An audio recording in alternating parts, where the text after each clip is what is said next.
Gunther vs Seth Freakin Rollins ku mukino wagenze. Gunther defeated Seth Freakin Rollins on Night 1 of WrestleMania 42 at Allegiant Stadium in Las Vegas.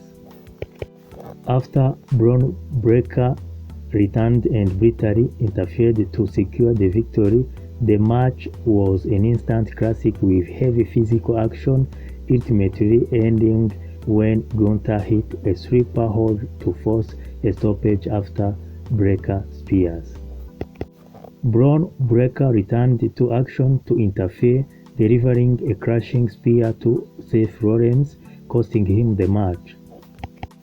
The bout included heavy chops, a running buckle bomb, a pedigree from Rollins, and a powerbomb from Gunther, built on Gunther challenging Rollins' reputation as the best wrestler on earth, setting up a clash of titans. Barakubwira ko Gunther yabashije gutsinda Seth Rollins amunize arasinzira, ariko ibi bikaba yabashije kubigeraho kubera ko Bron Breakker yaje kwivanga muri uyu mukino nyuma y'igihe kirekire atagaragara muri wrestling. Yagarutse aza kumufasha gutsinda Seth Rollins.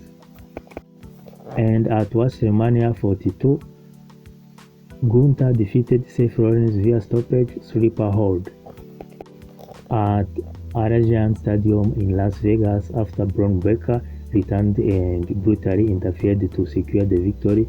The match was an instant classic with heavy physical action, ultimately ending when Gunther hit sleeper hold to force a stoppage after a Breakker spear. After the match, Paul Heyman raised the hands of Bron Breakker. Barakubwira ko nyuma y'umukino Paul Heyman yazamuye amaboko ya Bron Breakker imbere y'abafana.